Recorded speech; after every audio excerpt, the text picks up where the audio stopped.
And welcome back. Michael J. Fox has been a beloved Hollywood star since the early 80s. And he's also well known for his public announcement of having Parkinson's disease and the awareness that he creates around it. That's right. Take a look at the trailer for Apple TV's Still a Michael J. Fox movie. The story of me, take two. 3, 2, here we go. Ready and action. Wait a minute, Doc.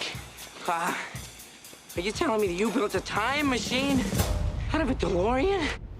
What did it mean to be still? I wouldn't know I was ever still.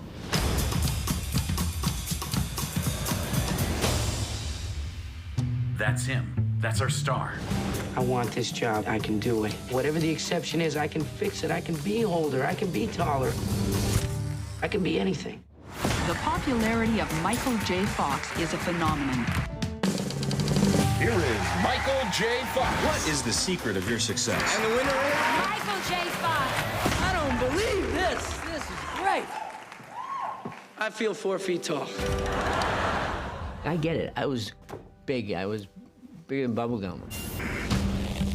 I woke up and I noticed my pinky. Auto-animated.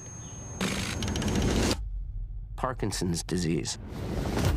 I told Tracy the news. In sickness and in health, I remember her whispering. No one outside of my family knew. There was only one reason I took these pills, to hide. But all those years of hiding was shaking me awake.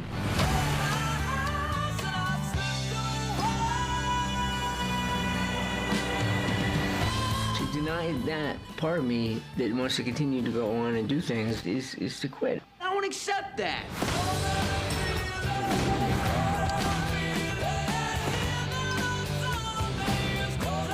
This is what I am.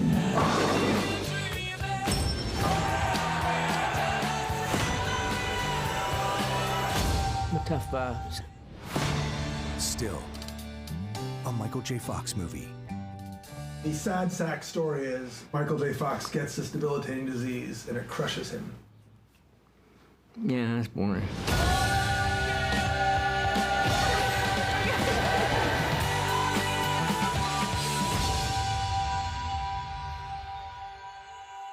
Doesn't that look so good? It does. Okay. I mean, I remember him from the Family Ties days, and I Yeah. loved him in that. Yeah. And of course, everything that came after. Yeah, absolutely. So I watched this last night, and I have to say, this is probably one of my favorite things I've watched this year, to be totally honest, because him as a human being is uber fascinating. He just has this like super zest for life, and like, regardless of everything he's been through, he's so positive and like still so fearless. Yeah. And I love that. And you see him kind of talk about very openly and candidly how he's battled with Parkinson's, and you even see him like try and walk down the street, and he has like someone with him that's kind of, I don't know, a caretaker, but just like an assistant, if you will, or whatever. And like he falls down and he's like, nope, don't help me, I got it. And he's just like so strong regardless of everything he's been through. And I think that proves a point that you have to be a fighter. I mean, once you start to give up is when Yes. things are over. Yeah. You know what I mean? Yeah. And I think that zeal for life is why everybody's been so drawn to him for so many years. Yeah, absolutely. Well, and that's what's so interesting, you know, is you learn very like intimately throughout this film that he kind of like denied almost the fact that he had Parkinson's for a long time. I think he said for like up to 7 years. He knew he had it. His wife was aware, and he was just taking the pills, and no one in the world knew. But it was like as soon as he finally became public about it, which I believe was like through an interview with like Barbara Walters or something like that.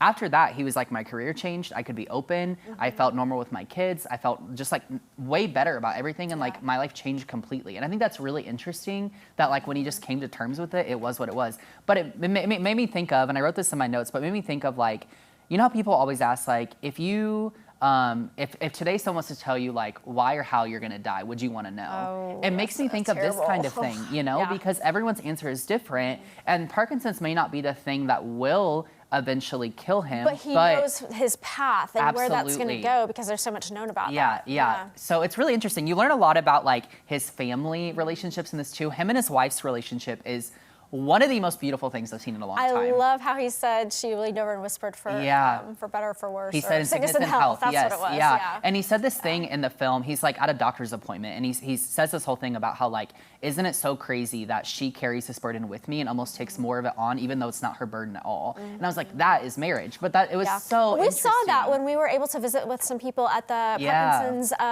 Of the Ozarks? Yeah. Yeah, and so just to see that it's not just you by yourself, Yes, like it is yes. very, very heavy for Yeah. whoever's helping take care of you. Yes. The other thing I really loved is you see these kind of small glimpses of his relationships with his children, who are like in their late 20s, early 30s or so. And it's funny because, you know, there's this part of us as kids that we always want our parents to kind of take care of us. But then at some point, those roles reverse. And the way his children treat him is so special. You can tell like each is so different, but still so important, you know? So I don't know. It's a really great film. You've got to check it out.